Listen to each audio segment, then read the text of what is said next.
The quality of information available to poorer communities is doctored, tainted and sometimes regressive, where the words fake news have come to mean other people's opinions. It is vital to rely on news platforms with journalists who have feet on the ground and can report the truth.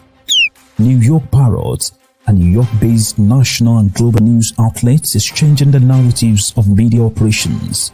We focus on the news that matters, like self-empowerment, entrepreneurship, finances, health, security, politics, and more. We strive to curb violence, racial and economic discrimination, and to promote peace and socio-economic development of multiculturally diverse world. As we give voice to the people, we also give your business a voice and make it heard. Get your products and services off the ground by advertising on our fast-growing platform. With so much of daily visits to New York Parrot, you can't afford to be invisible to prospective clients on the website they trust the most. Our posts reach millions of people across the New York State and around the world. Advertising on our news site will unlock an audience of thousands of potential customers on your doorstep. New York Parrot is born to prosperously speak tomorrow for the voiceless.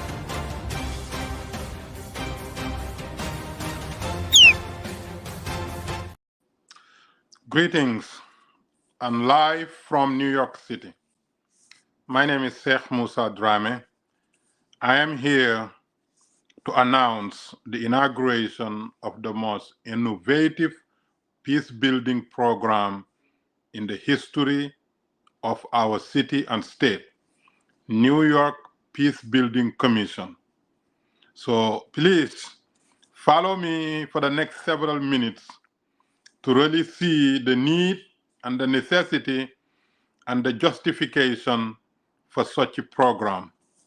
But before I begin describing the program and what it entails, I want to walk you to the history lane of our existence. You know, as people of faith, you know, we always go back, you know, to the biblical narratives of, you know, the genesis of who we are and the historical steps that we have taken as human beings from various parts of the world.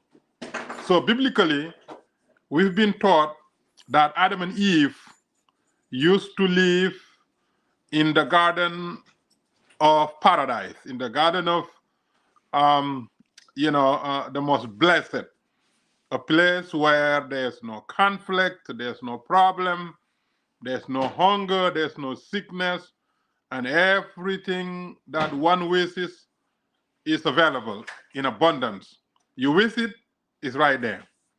And then, unfortunately, you know, due to not following commandments given to them, they caused some difficulties on themselves, and then they were banished from such a place and then to the lower place. And then they came, and then they had two children, you know, Cain and Abel, and Cain and Abel did what we're doing today, you know, kill one another. And, you know, from their parents' banishment from paradise to coming to the earth, and then, you know, two sons one killed the other out of jealousy or whatever. And then from there on, you know, we, you know, keep, you know, going down the hill. This is the narrative. This is the biblical narrative of who we are and what our genesis of existence, you know, is, and what our historical, you know, down spiral, you know, situation has been. So I begin with that so that, you know, we all know, you know, the powerful force that we're going against if we're going to come together and formulate any organization that is, you know, dedicating it to peace, harmony, love, and peaceful coexistence. So our history is very murky. The conflict is part of us according to biblical narratives. But even outside of the biblical narratives, we've read kingdoms after kingdoms, empires after empires, colonialism after colonialism, enslaving people after enslaving people, oppression and human trafficking and all kinds of atrocities committed by one group against the other, by one family against the other, by one nation against the other, by one region against the other, and by one individual against the other. The kingdoms, you pretty much have one or several individuals on the throne deciding and accumulating power, prestige, privilege, and wealth, and control everything, the hearts and minds. If you disagree with them, your head is cut off. You're done. Because they're the law, they're the king, they're the royalty. They're in charge. Nobody will dispute with them. You cannot say anything other than yes, yes, yes. You cannot have any opinion. There's no freedom. There's no equality. Forget about one human family. You are the untouchable. These are on higher up, different ranking, different status, different gift. So they're the kings and queens and royalties. And everything belongs to them. They can decide who gets what, who gets the punishment, who gets death, who gets to be given real estate, or who gets to lose their real estate. They're the kingdom. They're in charge. And then we build empires and built on other people's blood, sweat, and tears and properties. Expanding empires from one region to other regions, being in charge of everything that people own and possess, because they're part of your empire. They're your subjects. Therefore, you own them. You do as you wish. They serve you. If not, then you kill them. You banish them. And then, come down to colonialism. Well, empires are outdated now. Let's find a new ways. Let's colonize people. Let's colonize their nations so that we can take over their resources, so that we can use them, we can abuse them. They are our subjects. And the story goes on. We come down to enslaving other people. A human being enslaving another human being to work for them. Like animals, they can sell you. They can trade you. You have no right. You're not equal. You're not human being. You cannot marry within the family because you are not a regular human being like them. You're on your way to become civilized, but you're not a human being like them. So you are slave to them. They can do as they wish, even if they want to kill you. Your subject, your property, they own you, they pay for you, or they code you. The family line, they're a noble family. You come from, enslaved family. So you will never be able, to achieve equality or freedom. That is the history of mankind. Then we come down to capitalism, which is where I exist now, in the heart of New York City. All the exchanges, the New York Stock Exchange, NASDAQ, American Stock Exchange, all the commodity markets, every single thing, the currency, anything that we use can be exchanged right here in New York City or a few miles away from New York City. Meaning that even those who are outside of New York, whether they are farmers or whether they are miners, all the commodities that they are, accumulating or seeking, have already been traded right here in New York City. Capitalism.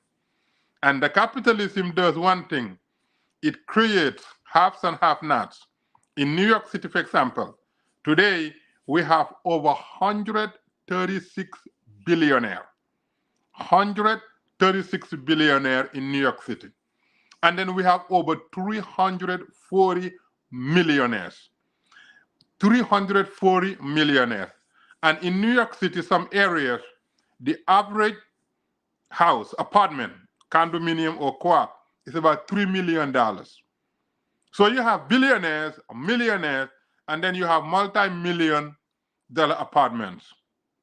And these are the individuals whose children would go to Ivy League schools and, get all kinds of privileges within the same city. At the same time, in New York City, you have some areas up to 1/3 of the residents are in poverty line, below poverty line, meaning that without government subsidies, they cannot meet the very basic necessities of life, meaning food, clothes, and roof over their head. Up to 1/3 of the wealthiest city, where all the exchanges are, up to 1/3. Some school districts, up to 1/3 of the students are in homeless shelters. In the Bronx here, over 80% of the Bronxites are renters. They're not homeowners. And in the United States, if you don't own your home, it is very difficult for you to build, wealth and to retire with dignity, or to allow your children to inherit something from you. The primary wealth accumulation or foundation is a home. But more than 80%, up to 90% of Bronxites are renting from somebody else, don't own a home. Some are renting for 30, 40, 20 years, never accumulate anything. Capitalism. The number one reason why we file for bankruptcy, personal bankruptcy, is health bills. Individuals who get sick and go to the hospital or see the doctors and can't pay the bill afterward. That is the number one reason we file for bankruptcy. There are a lot of people, with diabetes and other chronic disease that cannot get access to the necessary medication to live because they don't have the money. They're not poor enough to qualify for all these government subsidies, but they don't even have any money to afford, these, insulins and syringes and stuff like that. This is the reality. So I'm just walking you through, the downward spiral of human coexistence, so that at least when we say we're going to do this thing and you're ready to join, then you will know what you're up against. In New York City here, we are blessed, to have some of the best things in the world. By the way, we're the most diverse in the world.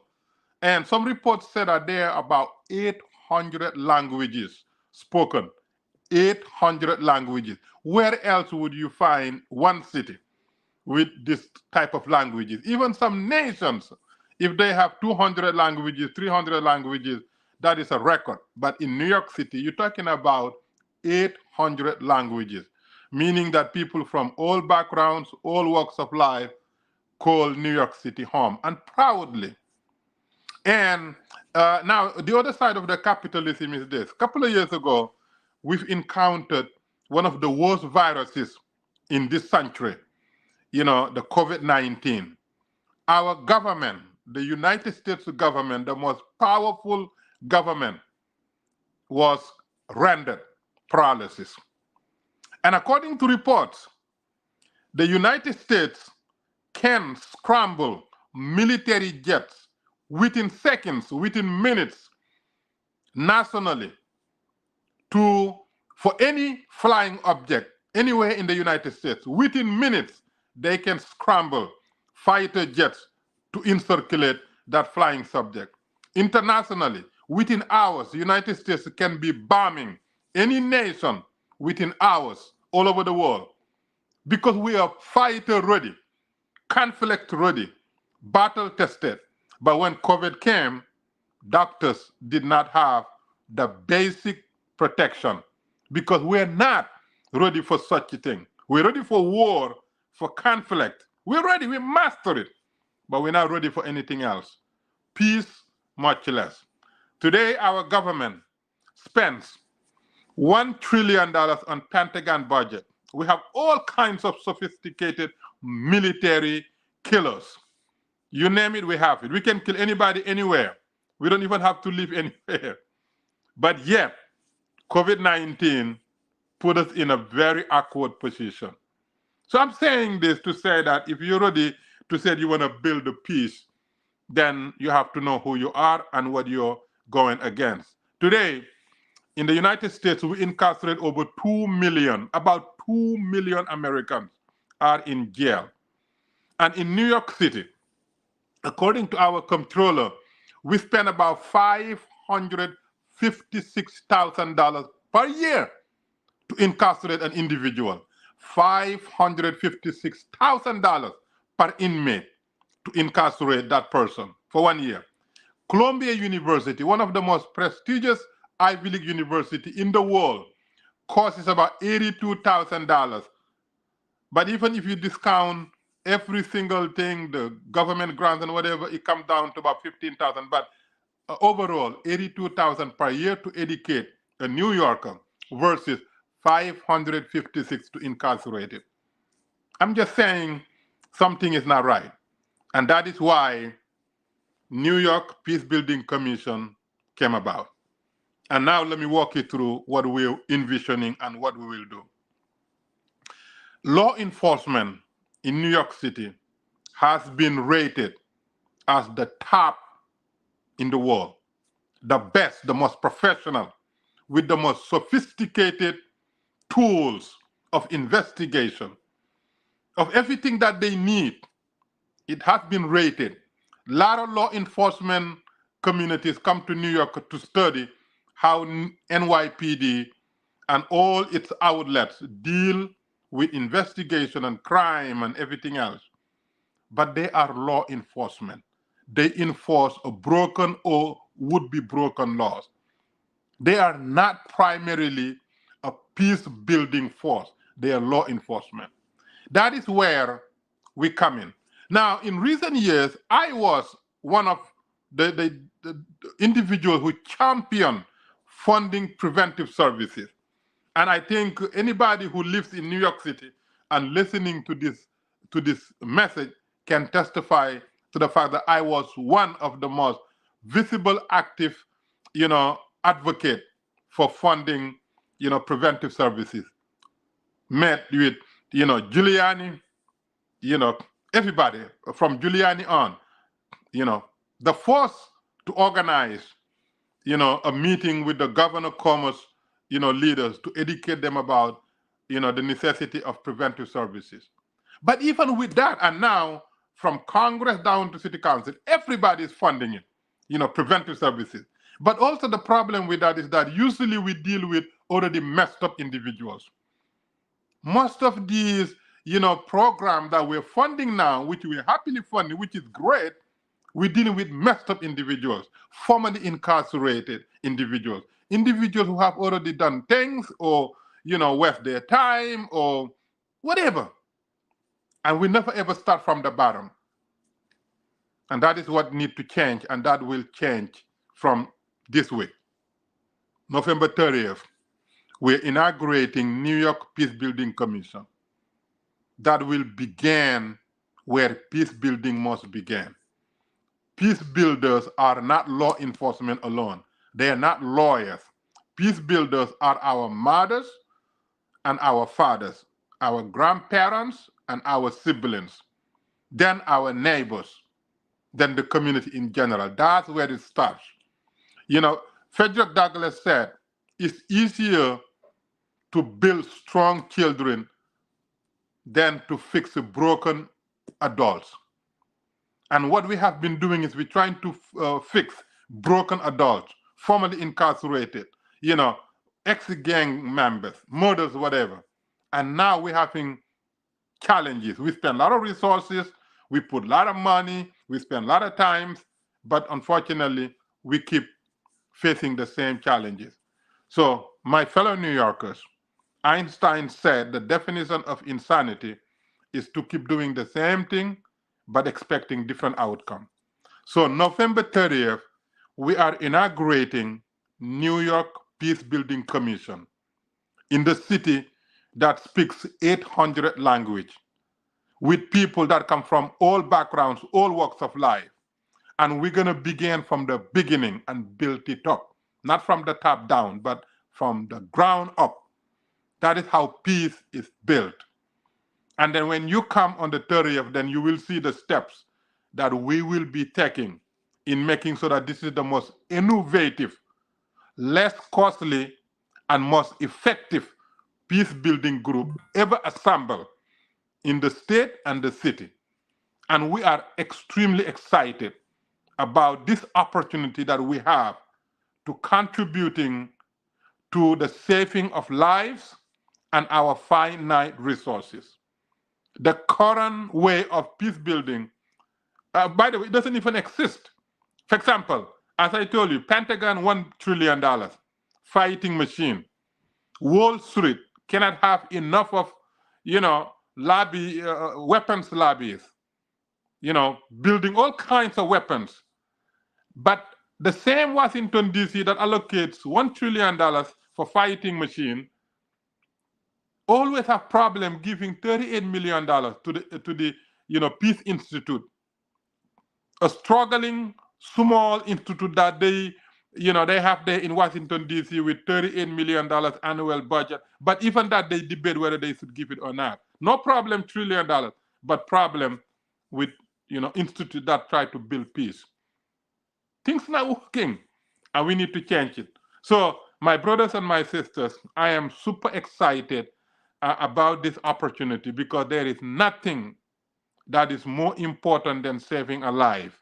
And we have been losing so many lives.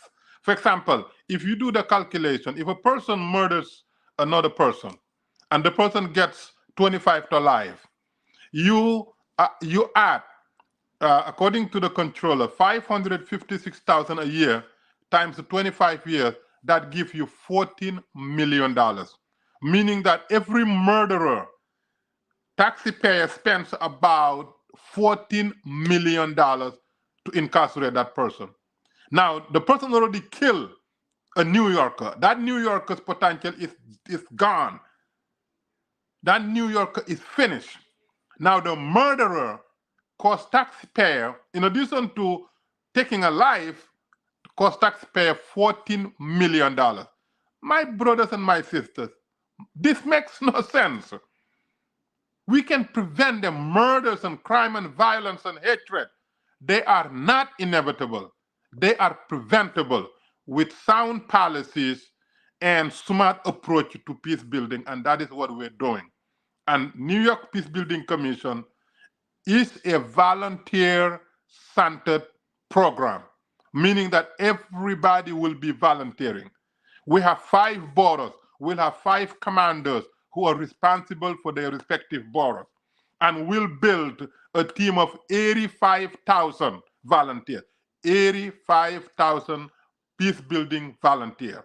This is the most innovative, the most powerful, the smartest, the most effective way in protecting New Yorkers' gorgeous mosaic, making New York the safest big city, and making New York a city that harmonizes relations, that embraces diversity, that protects individual liberty, individual freedom, individual choices.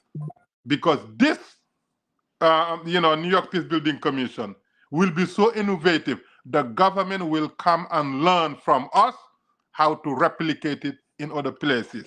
I guarantee you. We have been relying on law enforcement for public safety and peace building. Wrong. We have to now rely on our parents and grandparents and the teachers and ordinary New Yorkers to build peace and harmony, because we cause the crime, we cause the havoc, we hate people, we steal, we rob, we hurt. If that is to be stopped, it will come from us, not those who enforce when we break them, when we break the law. Public safety and peace building are matters of individuals at home before they walk on the street, before they go to school, or before they go to their jobs. It is a home affair, and we're going to bring it back home. And we're going to do it so innovatively that everybody will know this is a smart way of building peace. And we'll do it voluntarily. because the overwhelming majority of New Yorkers want nothing to do with hate, with crime, with violence, with abuse, with gangs, with drugs, with hurting other people. Overwhelming majority of New Yorkers. But they're silent because the small minority of criminals and troublemakers and hate mongers, they're so loud and their actions are so painful that they always dominate the scenes and the noise and the narrative. We're going to change it.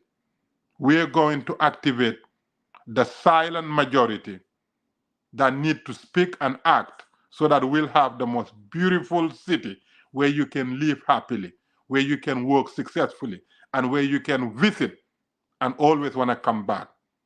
New York City. That is why we're doing it.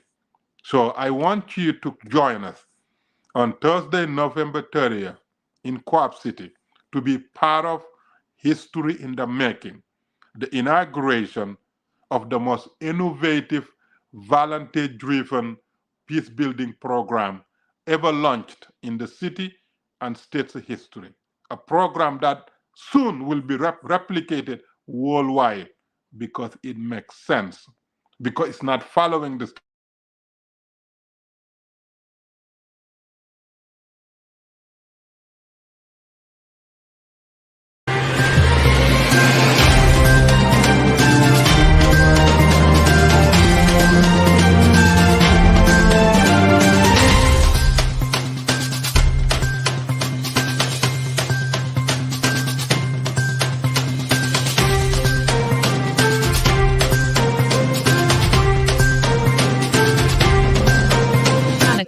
Keep watching.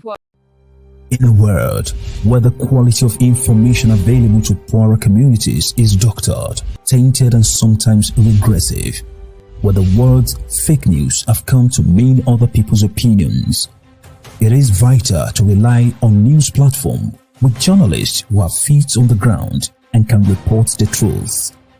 New York Parrots, a New York-based national and global news outlet, is changing the narratives of media operations. We focus on the news that matters, like self-empowerment, entrepreneurship, finances, health, security, politics, and more.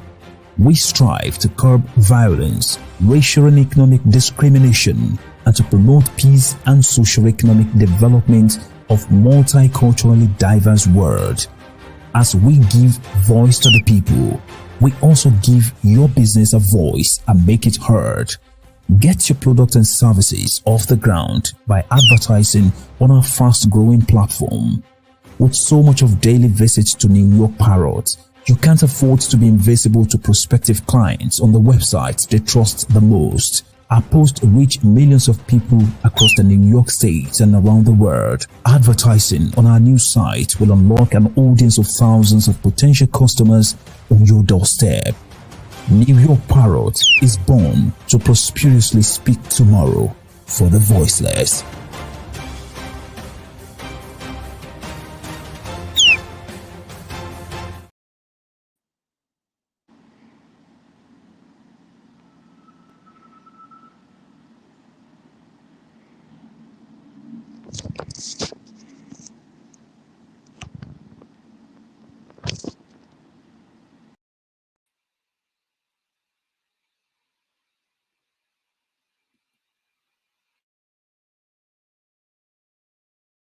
Undoubtedly, Africa is the best tourism destination on Earth. The continent is blessed with the most conducive atmosphere. To feel and enjoy these blessings, join the most productive one-week tour of the continent organized by Daylight Africa every September 2nd to September 9th to see beyond the fallacies about Africa on the mainstream media. Contact us at daylightafrica@gmail.com or call 718-822-5555. Daylight Africa. Revolutionizing tourism industries in Africa. Do you know that there is a publishing company that wants to make life easier for you as a writer. This publishing company is called World Inkers Printing and Publishing. We publish in all different languages, and we're looking for writers of all genres, all formats. We're looking for scholars, ghostwriters, playwrights, poets, short fiction, novelists, you name it. We're looking for anybody who is interested in writing and the craft of writing to be in touch with us. You can reach us at info.worldinkers@gmail.com. With World Inkers Printing and Publishing, you do not require a lot of money to publish with us. Contact us today at info.worldinkers@gmail.com. Become a winner with other authors at World Inkers